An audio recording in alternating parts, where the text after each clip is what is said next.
we are going to run over here to my trusty TI test system with the card.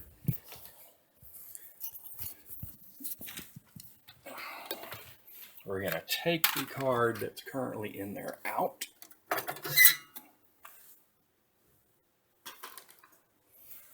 And insert this freshly built card. Typically put it in slot 3.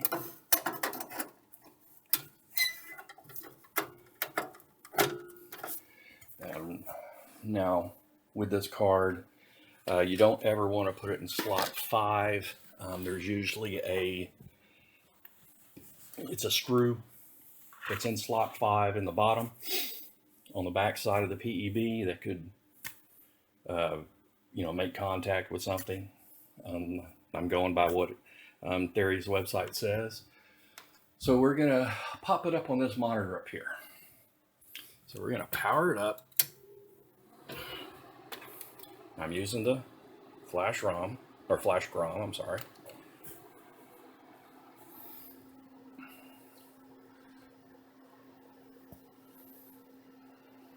The other one right there, that's my Geneva. So there it is. We're going to go into the test program.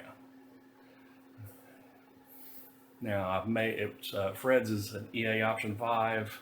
I've made it where it loads on the flash GROM, or final GROM, I'm sorry. And it is Q for test program.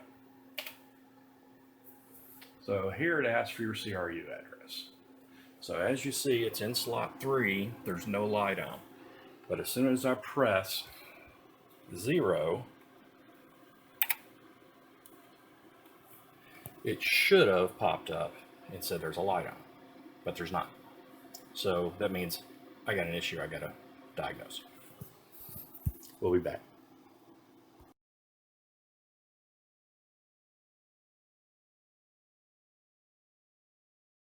So guys, we're back.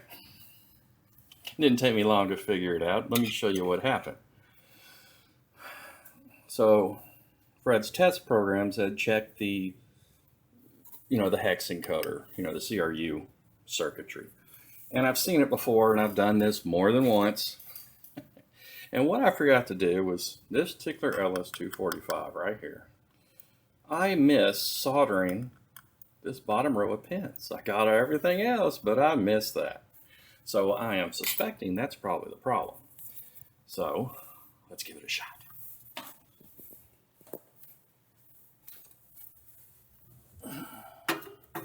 Plug it in.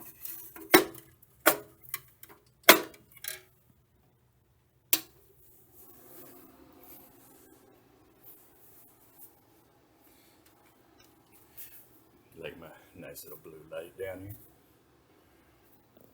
So let's start over again.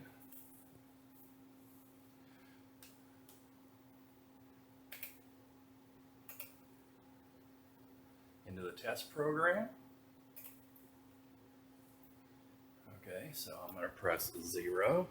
The light should come on in bay number 3, or slot number 3. Wham, there it is. So over here, it asks you, is the IDE card front LED on? We say yes. Now it says, is it off? It's off. So we say yes. Now is the IDE card back LED on, which is the red clear one, and there you can see it. So now when I say yes, it's going to go through the SRAM test. And let's see if it passes. If the SRAM has been soldered correctly, and it will work. So this will take a minute. It's got to go through 63 pages, I believe. And once we do that, we will load up the DSR and set the time.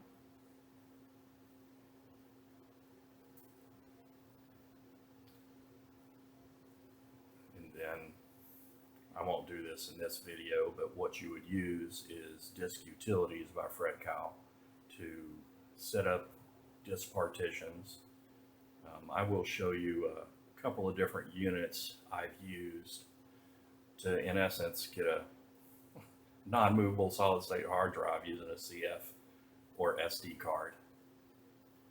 So far, so good.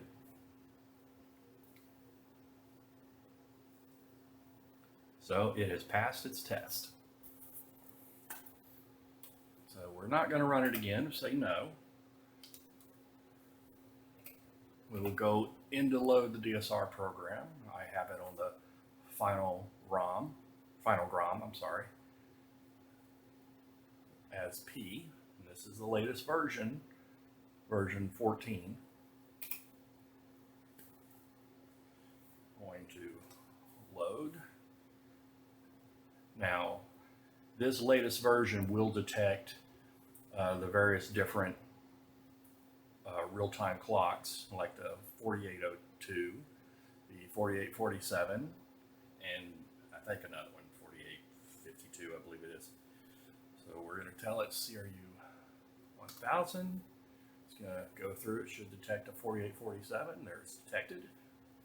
It'll load them up in every page. Now it's loaded. We're going to go ahead and set the clock.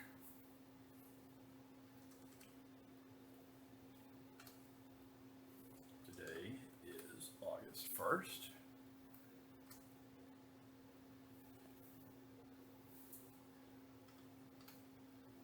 Military time. So 22.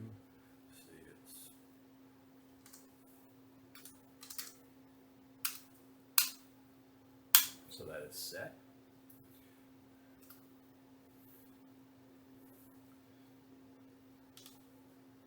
Now we'll go into basic.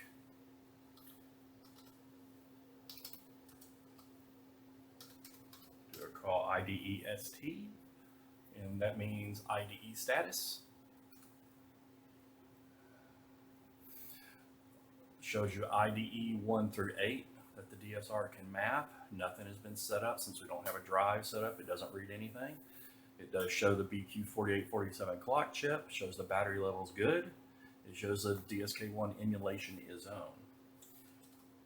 So let's check the time and date.